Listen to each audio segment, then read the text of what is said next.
हाँ, मैं कृष्णदत्त शर्मा दिल्ली विश्वविद्यालय में हिंदी विभाग में था और वहाँ मैं ये पाश्चात्य काव्य शास्त्र पेपर पढ़ाता था।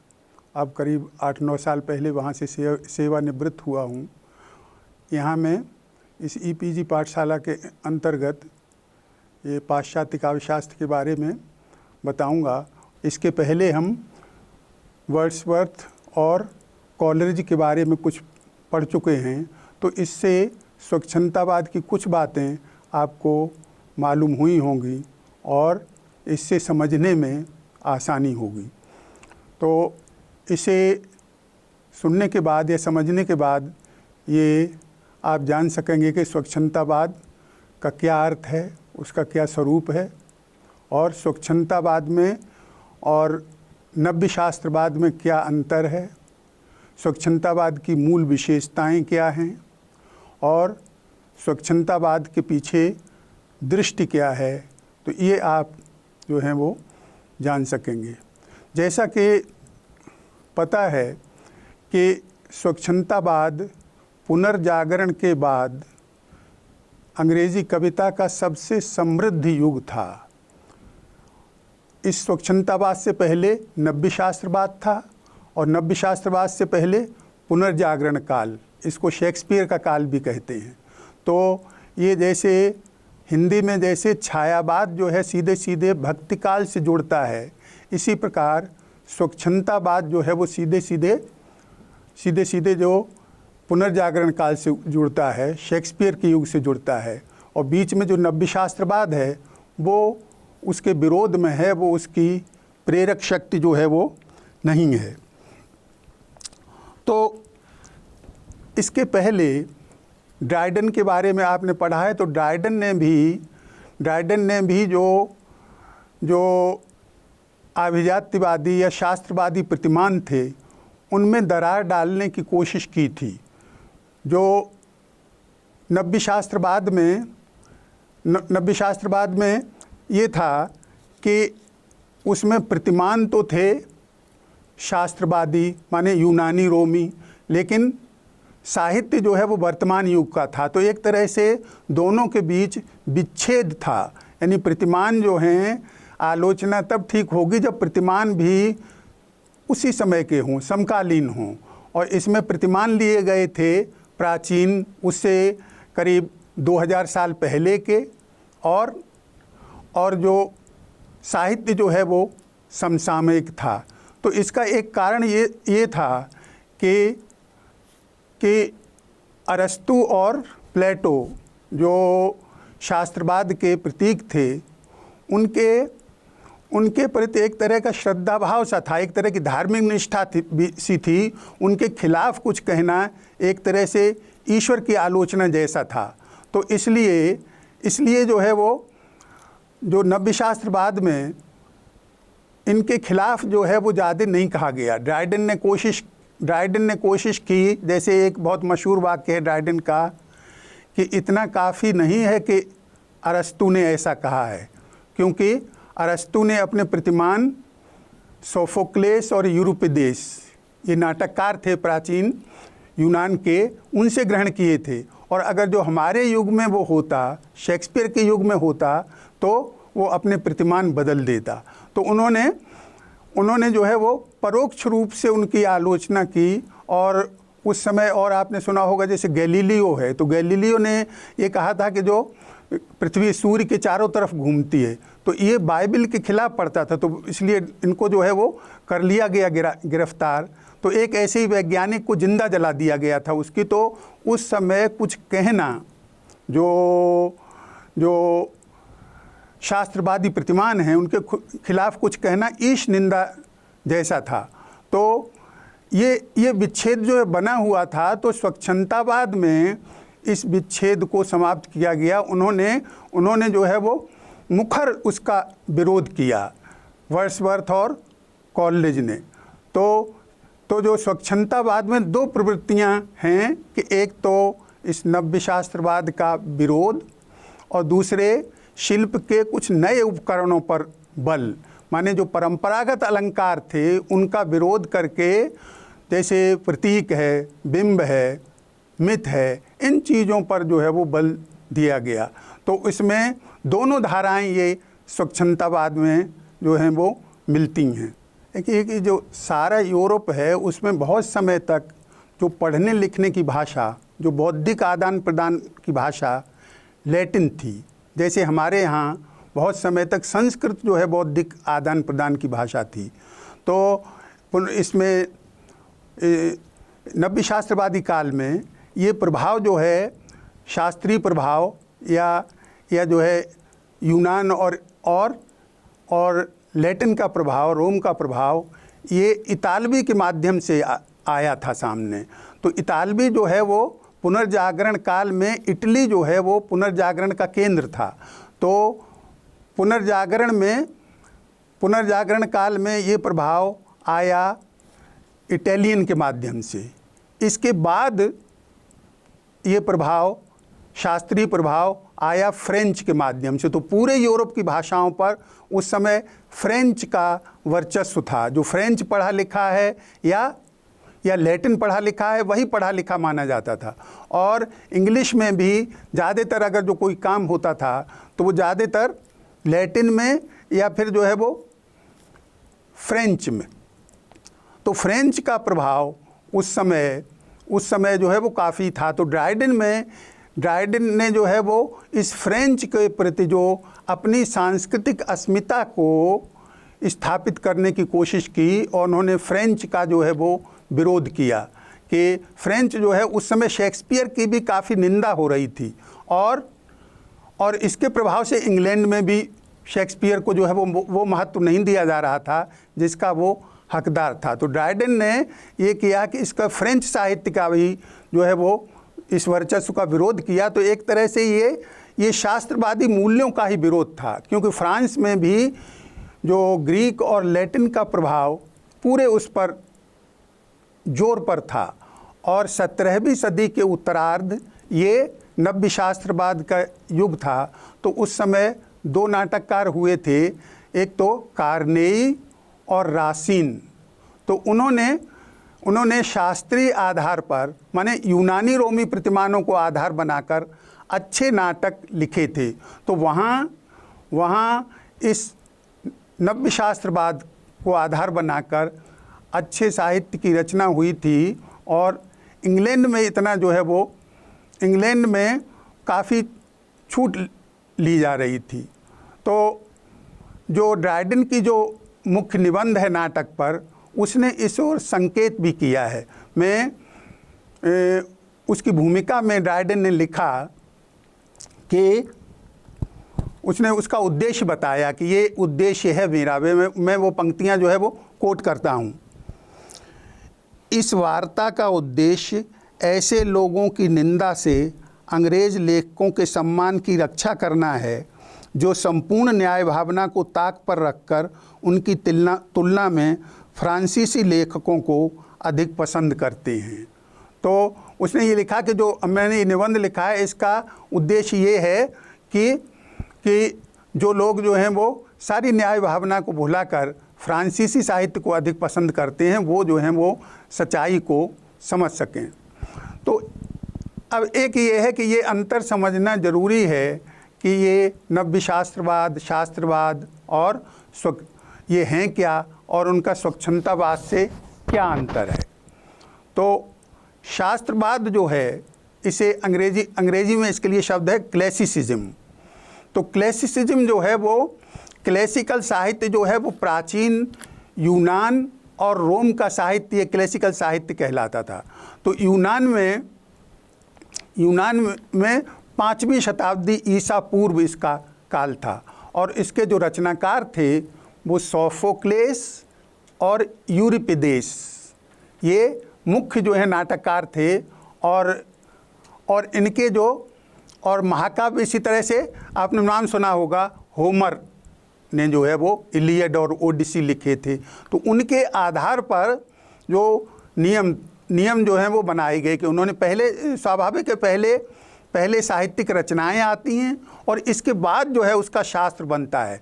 तो ये जो है यूनान में जो साहित्य था उस पर जो शास्त्र बनाने का काम किया वो किया अरस्तु ने। तो इस युग के ये यूनानी साहित्यकार हैं और जो सिद्धांतकार हैं वो हैं अरस्तु। तो एक तो पहला हुआ कि जो यूनानी शास्त्रवाद, दूसरा है रोमी शास्त्रवाद। तो रोमी शास्त्रवाद जो है वो इसमें जो सिद्धांतकार हैं वो हैं होरेस और रचनाकार हैं वर्जिल जो है महाकाव्य लिखा उसने, तो उसके आधार पर होरेस ने जो है वो उसको सैद्धांतिक रूप दिया। तो एक तरह से रचनाकार, उनको एक सैद्धांतिक आधार देने वाले आलोचक। तो यूनान का सिद्धांतकार है अरस्तु और रोम का, लैटिन का सिद्धांतकार है होरेस। ये जो हैं तो ज़्यादा जो क्लैसिस्ट हैं या कहें कि जो शास्त्रकार हैं, तो वो ये प्राचीन यूनान और लैटिन के साहित्य को भी क्लासिकल साहित्य कहा जाता था। तो जब हम अभिजातवाद कहते हैं तो शास्त्रवाद कहते हैं, तो इसका संकेत होता है यूनान और रोम का साहित्य, और उनके आधार पर जो नियम संहिता बनाई गई है, जो काव्य शास्त्र रचा गया है, किसने रचा है? एक तो अरस्तु ने और होरेस ने। तो इससे ये अर्थ लिया जाता है। तो ये दूसरा युग हुआ। ये पहला हुआ यूनान का साहित्य, दूसरा हुआ रोम का साहित्य और उसका सैद्धांतिक आधार। तीसरा जो है वो 17वीं शताब्दी के उत्तरार्ध में फ्रांस में नव्य शास्त्रवाद आया, और इंग्लैंड में 18वीं सदी नव्य शास्त्रवाद की मानी जाती है। नव्य का अर्थ क्या है? नया, और शास्त्रवाद तो वही है। तो यानी नए युग में जब पुराने शास्त्र को आधार बनाकर, पुराने मतलब यूनानी रोमी, माने अरस्तु के और होरेस के नियमों को आधार बनाकर जब साहित्य रचना की जाएगी तो उसे नव्य शास्त्रवाद नाम दिया गया। फ्रांस में 17वीं सदी के उत्तरार्ध में यही हुआ, और इंग्लैंड में 18वीं शताब्दी में यही हुआ। एक जो आलोचक आपने पढ़ा है ड्राइडन, तो ड्राइडन की तो 1700 में मृत्यु हो चुकी थी। 1634 से 1700 ये ड्राइडन का युग है। तो ड्राइडन जो है वो ठीक नव्य शास्त्रवादी नहीं हैं। वो ये प्रवाह देख रहे थे कि नव्य शास्त्रवाद की तरफ है, लेकिन वो खुद उनके मन में द्वंद्व था। उनका हृदय तो था पुनर्जागरण के साथ, माने शेक्सपियर के युग के साथ। मन से वो पसंद करते थे पुनर्जागरणकालीन साहित्य को, और जो समसामयिक युग था वह नव्य शास्त्रवाद की तरफ जा रहा था। तो क्योंकि ड्राइडन अपने युग के सबसे बड़े नाटककार और सबसे बड़े आलोचक थे, तो इसलिए उनका ये कर्तव्य था कि जो नई रचनाशीलता है उसको दिशा दें। साथ ही उनमें ये है कि द्वंद्व भी था। तो उनमें जो है वो पुनर्जागरणकालीन विशेषताएं भी हैं कुछ, और जो है वो ये नव्य शास्त्रवादी विशेषताएं भी हैं, क्योंकि वो एक जो है वो ट्रांजिशन पीरियड पे, एक जो है इन दोनों के मिलन बिंदु पे खड़े हुए हैं। तो उनमें क्योंकि जब तक नई रचनाशीलता को दिशा नहीं देगा तब तक वो बड़ा लेखक या बड़ा आलोचक नहीं हो सकता। तो वो इस रणनीति के तौर पे जब वो लिखते हैं तो उनका मन तो ज़्यादा लगता है ये पुनर्जागरण काल पर। तो ये तीसरा जो शास्त्रवाद का युग है ये नव्य शास्त्र वाला, क्योंकि इसमें भी नव्य शास्त्रवाद में भी उन शास्त्रीय प्रतिमानों को ही आधार बनाया गया था। माने अरस्तु और होरेस ने जो नियम प्रतिपादित किए थे उनके ही आधार पर साहित्य रचना की गई थी। लेकिन ये बड़ा विच्छेद था। अच्छा तब होगा कि जब समसामयिक जो सृजन है उससे हम अपने प्रतिमान ग्रहण करें, आलोचक अपना प्रतिमान ग्रहण करें। तो ये जो है वो नहीं हो रहा था। नियम तो है किसी दूसरे युग के, और साहित्य लिखा जा रहा है वर्तमान युग में, नव्य युग में, नए युग में। तो इसलिए इस युग में, इस साहित्य में वो ऊर्जा की कमी जो है वो दिखाई देती है। तो इस विच्छेद को स्वच्छंदतावादियों ने दूर किया। ड्राइडन में ये है कि वो नई बात कहते हैं, तो नई बात जो है वो कहते हैं, लेकिन शास्त्र का आधार रखते हुए कहते हैं। बार बार अरस्तु का, होरेस का, इनका नाम लेते हैं, तो उससे उस बैसाखी के बिना वो आगे नहीं चलते हैं, क्योंकि इतना दबाव था उसका कि वो उससे बच नहीं सकते थे। लेकिन जो स्वच्छंदतावादी हैं, वर्ड्सवर्थ और कॉलेज ने, और इसी तरह से जर्मनी में जो थे, जर्मनी में स्वच्छंदतावाद जो है वो सबसे पहले आया, इसके बाद इंग्लैंड में आया। फ्रांस में एक तरह से, फ्रांस में और इटली में ये काफ़ी बाद में आया। तो ये जो हैं, ये वर्ड्सवर्थ और कॉलरिज ने बिल्कुल उनकी उपेक्षा कर दी, माने उन्होंने शास्त्र, इनका अरस्तु का और होरेस का नाम ही नहीं लिया। तो सबसे ज़्यादा अच्छा विरोध, सबसे बड़ा विरोध का तरीका ये है कि उनको आप एकदम नज़रअंदाज कर दें। उन्होंने नई रचनाशीलता के संदर्भ में ही उस पर जो है वो साहित्य पर जो है विचार किया।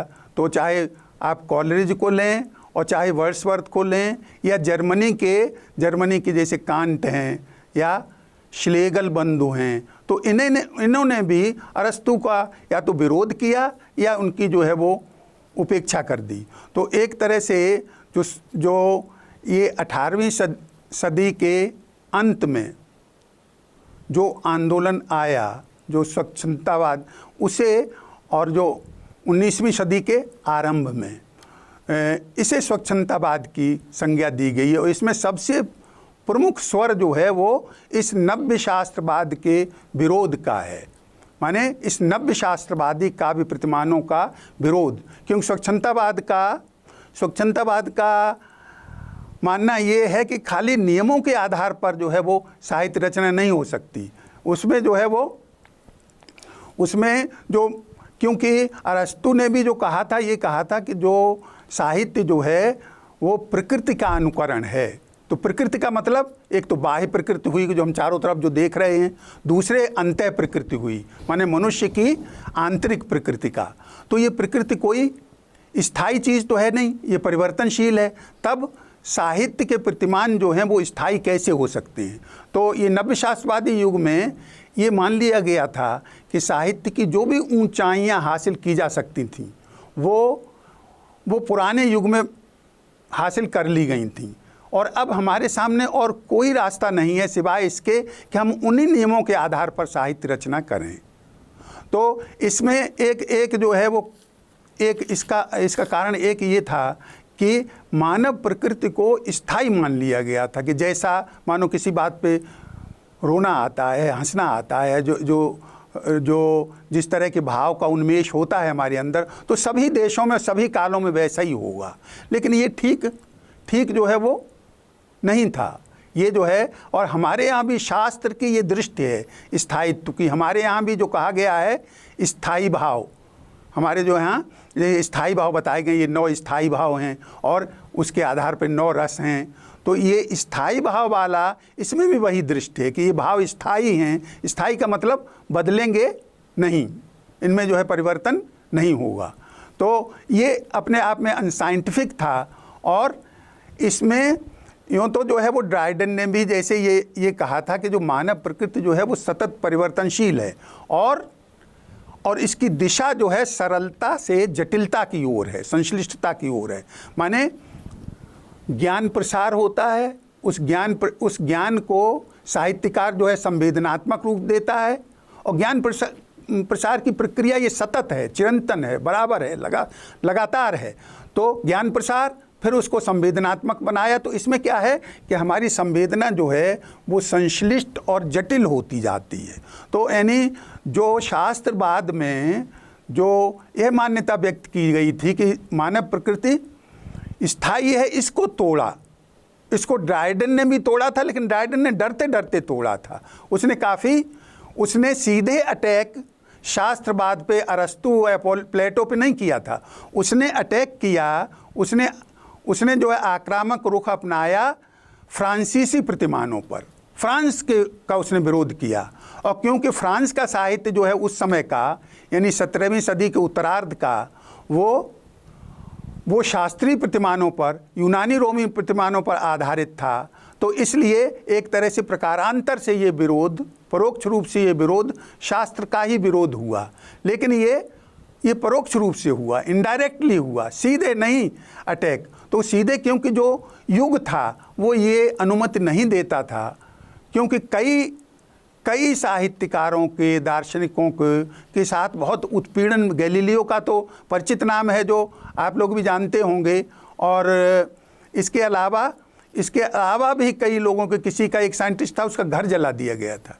तो जिसने नई बात कही जो बाइबल के खिलाफ जाती थी, तो ऐसे में ड्राइडन जो है ज़्यादा सीधे शास्त्रवाद का विरोध नहीं कर सकते थे। उन्होंने रणनीति से काम लिया, लेकिन उनके पढ़ने से लगता है कि वो उसके विरोध में हैं शास्त्र के, और उसको उन्होंने अपनी तरह से व्यक्त भी किया।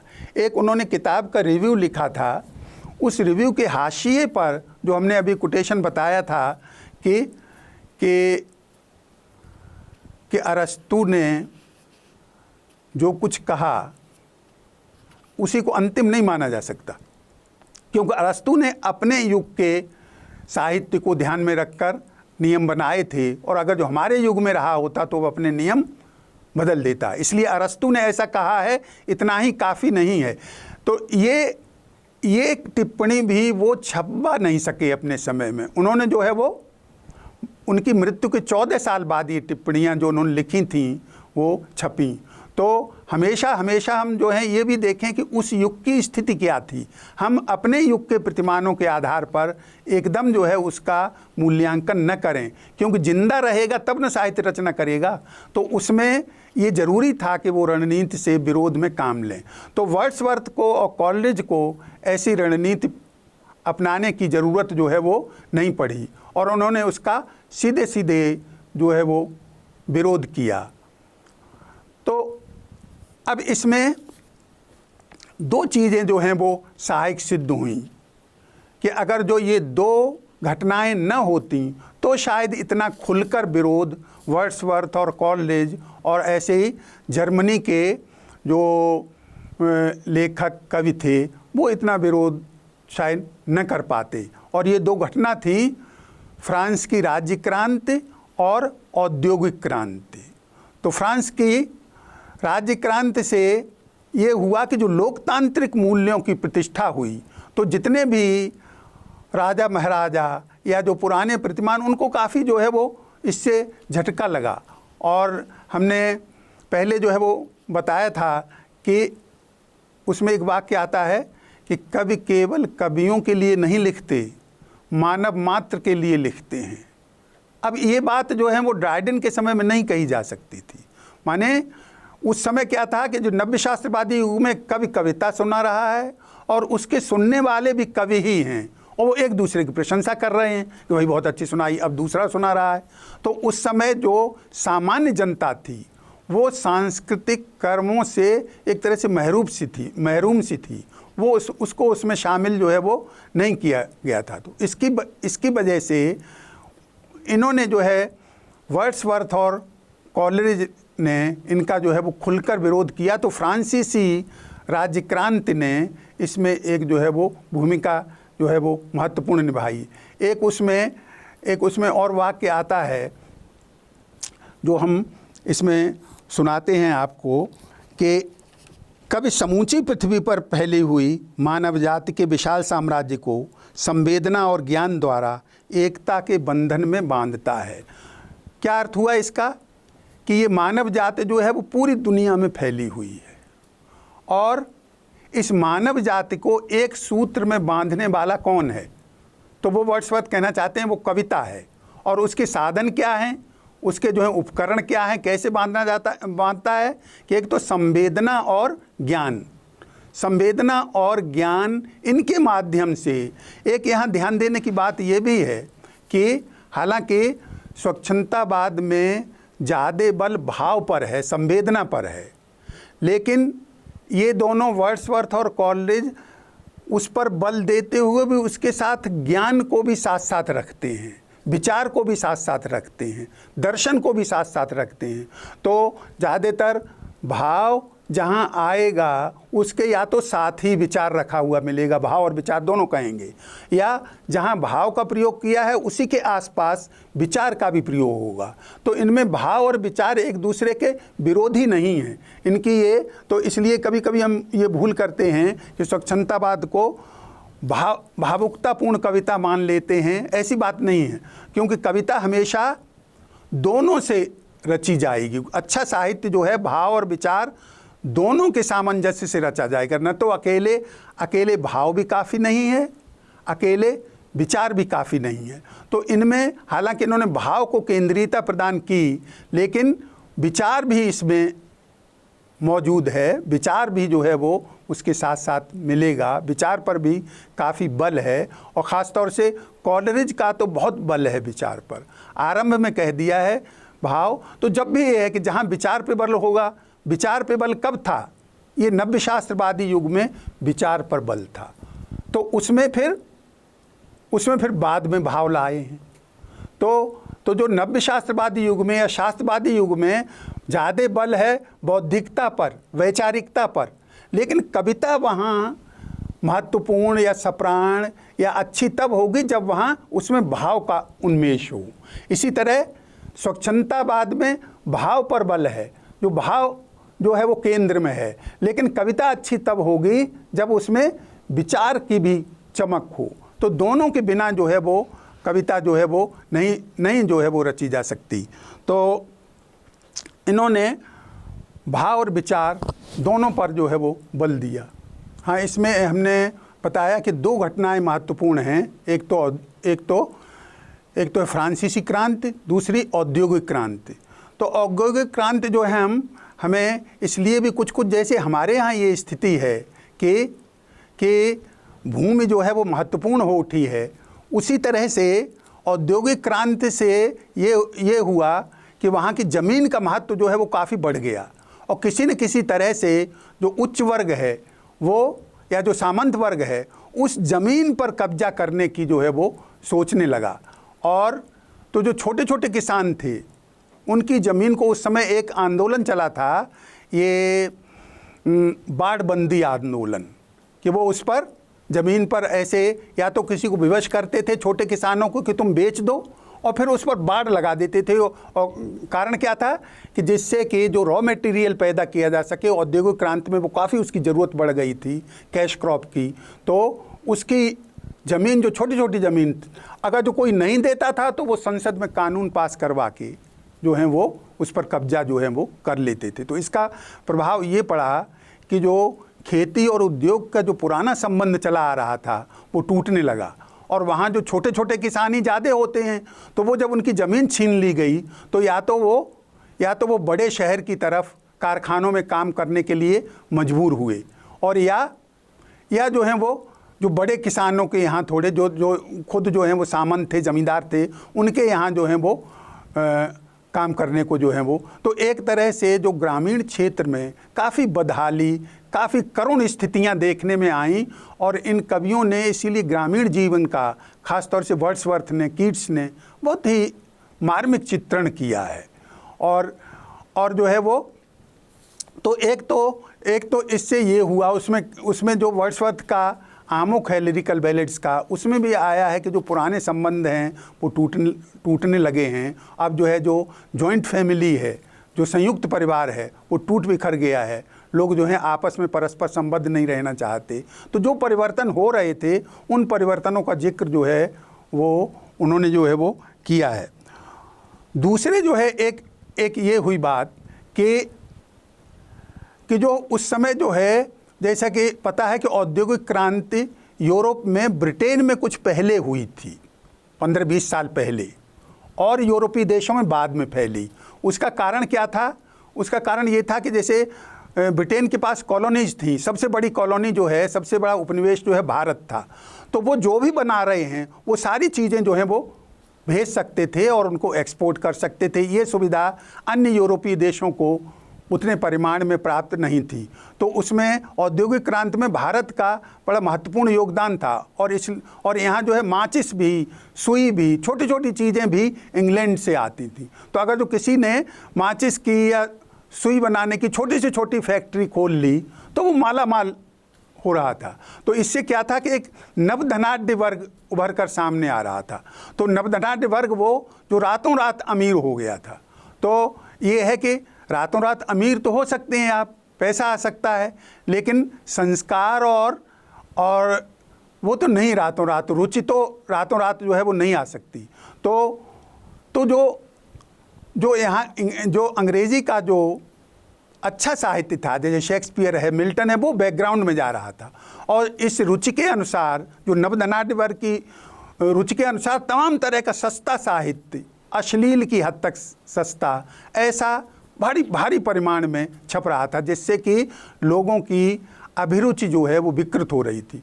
तो वर्ड्सवर्थ ने जो प्रीफेस लिखा उसमें इस बात को काफ़ी ये कहा है कि अच्छा साहित्य तब फलेगा फूलेगा जब लोगों की पहले रुचि जो है, रुचि परिष्कृत हो, रुचि जो है वो रुचि पहले ठीक हो। और जो शेक्सपियर और मिल्टन जैसे हमारे साहित्यकार जो पृष्ठभूमि में चले गए हैं, वो जो हैं फिर से जो हैं वो उनका महत्व जो है वो हो प्रतिपादित। तो उन्होंने जो है इसके जो निगेटिव प्रभाव औद्योगिक क्रांति के थे उन पर इन स्वच्छंदतावादी कवियों ने बहुत गहराई से विचार किया।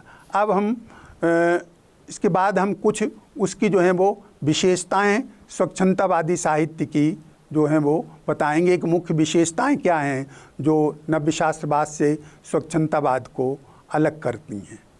जैसा कि बताया कि हम इसकी कुछ विशेषताएं स्वच्छंदतावाद की जैसे बताएंगे, तो सबसे महत्वपूर्ण विशेषता तो है कि उन्होंने भाव को केंद्रीयता प्रदान की, भाव पर बल दिया।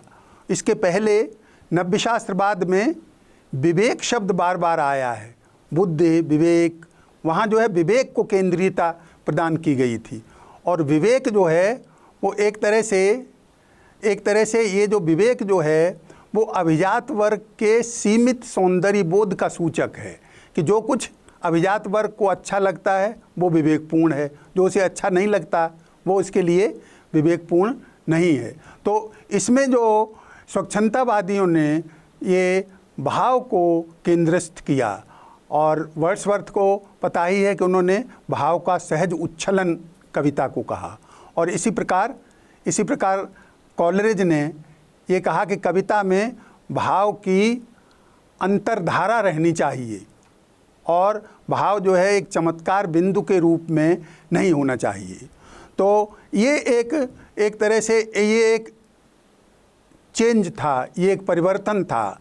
जैसा कि हमने बताया कि चाहिए तो भाव और विचार दोनों, तो ज़्यादातर ये होता है कि एक युग है वो विचार को केंद्रीयता दे रहा है, तो इसके बाद जब प्रतिक्रिया होगी तो भाव को केंद्रीयता मिलेगी। फिर जो है भाव के बाद जो स्वच्छंदतावाद के बाद जो युग आएगा वो फिर विचार को महत्व देगा, विचार के बाद फिर, तो ऐसे जो है वो साहित्य का विकास जो है वो होता रहता है। तो इन्होंने जो है भाव को केंद्रीयता दी, और लेकिन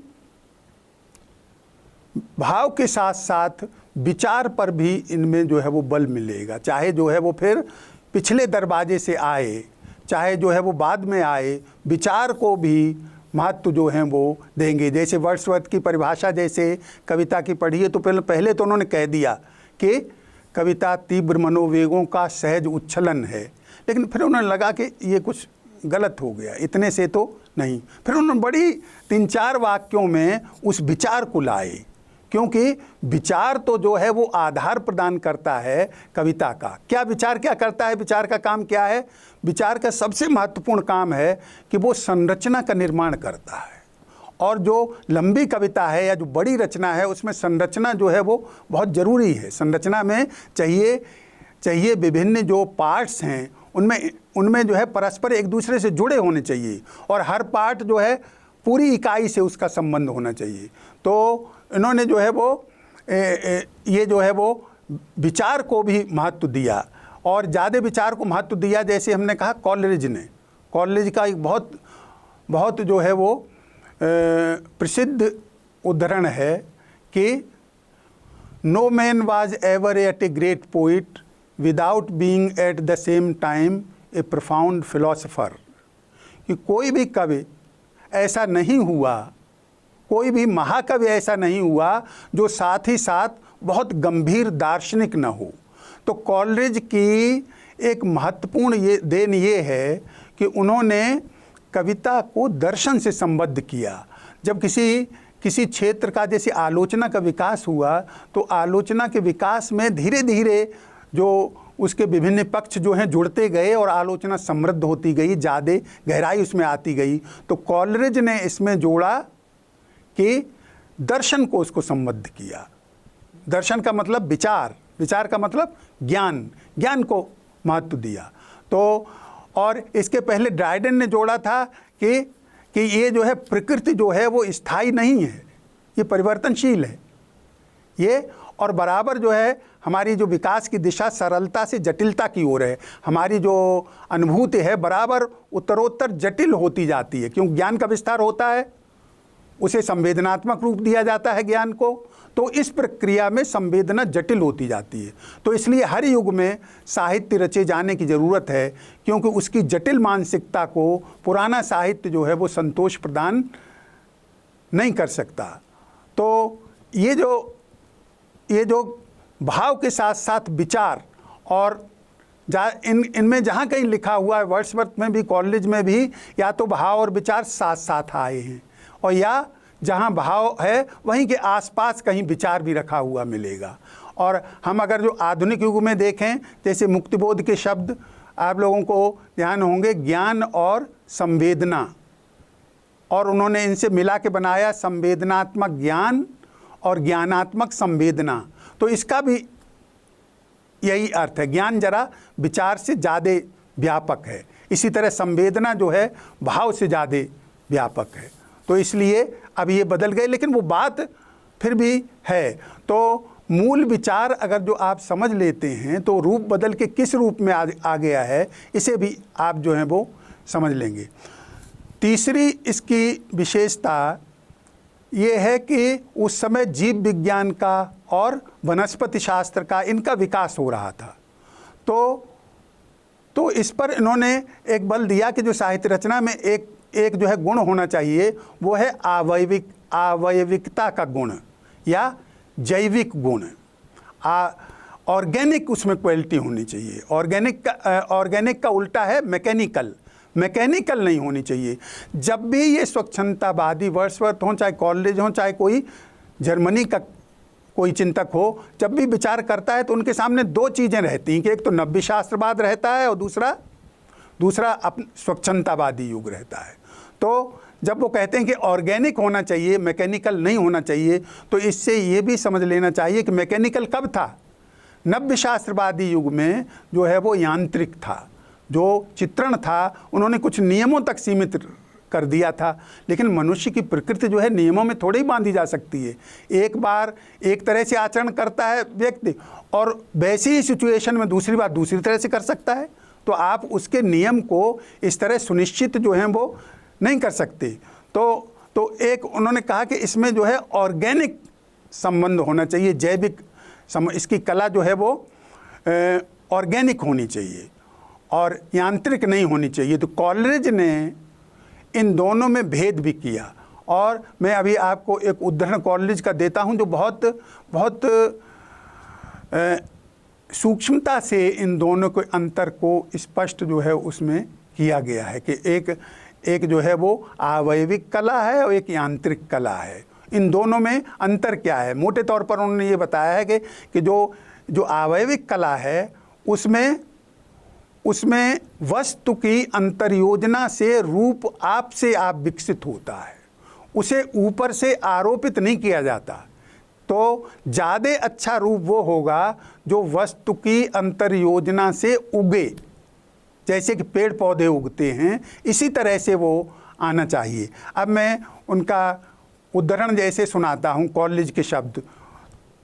जब हम किसी दी हुई सामग्री पर ऐसा पूर्व निर्धारित रूप आरोपित कर देते हैं जो अनिवार्य रूप से उस सामग्री के मूल गुणों से न उपजा हो, तो वह यांत्रिक रूप कहलाएगा। इसके विपरीत जैविक रूप अंतर्जात या सहज होता है। जैसे जैसे अंदर से उसका विकास होता है, वह आकार ग्रहण करता जाता है और उसके विकास की पूर्णता बाह्य रूप की पूर्णता के अनुरूप होगी। जैसा जीवन है वैसा ही कविता का रूप है।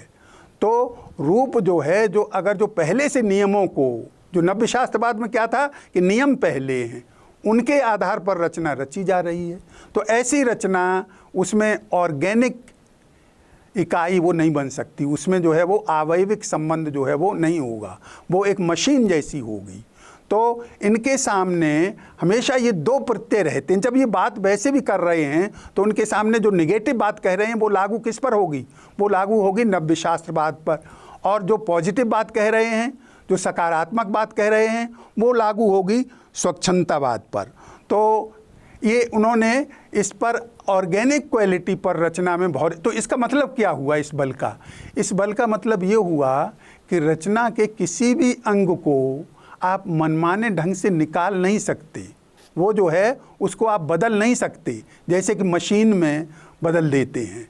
फिर जो है उन्होंने एक कॉलेज का कोटेशन में एक और इसी बात को स्पष्ट करने के लिए जैसे पढ़ता हूँ कि किसी जैविक इकाई के सुंदर से सुंदर शरीर के सर्वोत्तम अंग को भी यदि अपने स्थान से काटकर अलग कर दिया जाए तो वह एकदम विरूप और भयावह दिखाई देगा। कि सुंदर से सुंदर एक शरीर है और उसका सुंदर से सुंदर अंग है, उसको अगर जो काट के अलग कर दिया जाए तो वो विरूप दिखाई देगा। जैसे किसी की बहुत सुंदर नाक है और वो खुद भी बहुत सुंदर है, और नाक काट के अलग रख दी जाए तो वो बहुत भयावह विरूप दिखाई देगी। ऐसे किसी के बहुत सुंदर दांत हैं तो, और दांत निकाल के रख दिए जाएं अलग, तो वो सुंदर दिखाई नहीं देंगे। तो उन्होंने ये कहा कि ये कविता जो है जैविक इकाई जैसी चीज़ है।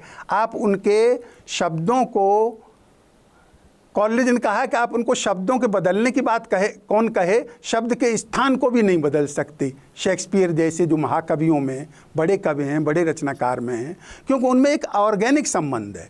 तो इसलिए उन्होंने रचना में इस ऑर्गेनिक, तो इसका कारण ये था कि जो ज्ञान उस समय, जैसे अगर जो जीव विज्ञान का और वनस्पति विज्ञान का विकास न हुआ होता तो कॉलेज ये बात या स्वच्छंदतावादी ये बात नहीं कह सकते थे।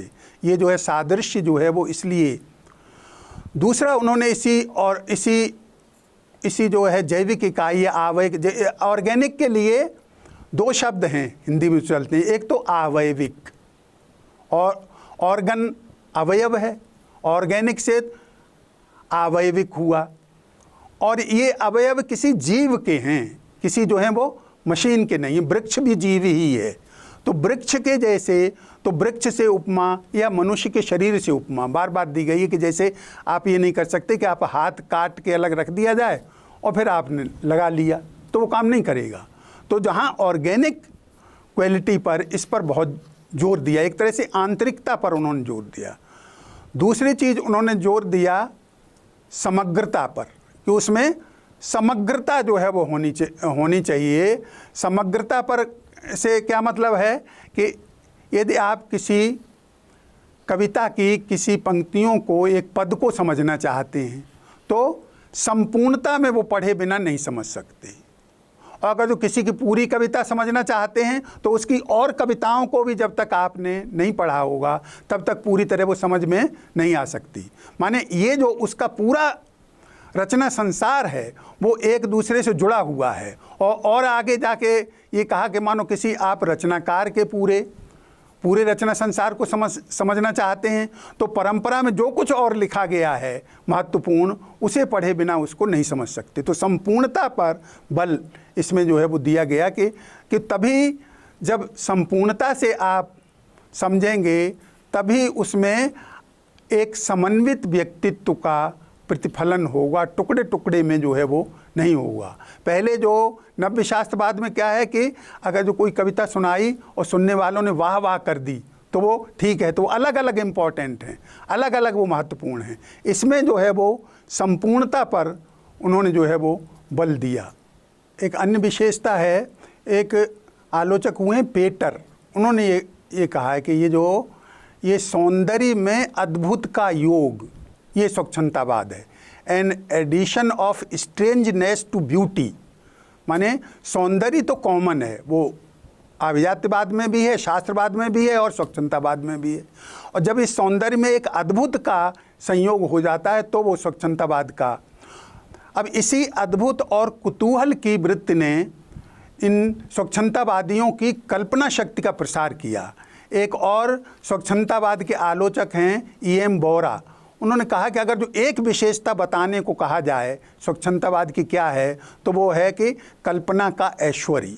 इतना कल्पना का ऐश्वर्य किसी जो है वो काव्य में नहीं है। तो कल्पना के, इसलिए कॉलरिज ने, जो बहुत महत्वपूर्ण आलोचक हैं, उन्होंने कल्पना को स्वच्छंदतावादी साहित्य के बीज शब्द के रूप में प्रतिष्ठित किया। तो इन कवियों में एक और क्रांतिकारी चेतना है, दूसरी ओर जो है उनमें दुख और पराजय का और एक कहते हैं निराशा का भाव भी है। क्योंकि जो उस समय उनके जो क्रांतिकारी विचार हैं उनको एक ठीक अभिव्यक्ति देने के रास्ते नहीं थे कि कहीं रह के उनके अनुसार जो क्रांतिकारी विचार हैं उनको यथार्थ में परिणत कर पाते। तो इसलिए इनमें एक दुख और निराशा का भाव भी है काफ़ी। और ये दुख और निराशा कॉलरिज में और कीट्स में, ये दो महत्वपूर्ण कवि हैं, उनमें ज़्यादा है। इन महत्वपूर्ण कवियों का नाम भी, जैसे छायावाद के महत्वपूर्ण कवि हैं प्रसाद पंत, निराला, महादेवी, इसी तरह से स्वच्छंदतावाद के महत्वपूर्ण कवि हैं वर्ड्सवर्थ, कॉलरिज और शेली और कीट्स। ये तो इनका भी नाम कहीं आए ऐसे याद रहना चाहिए।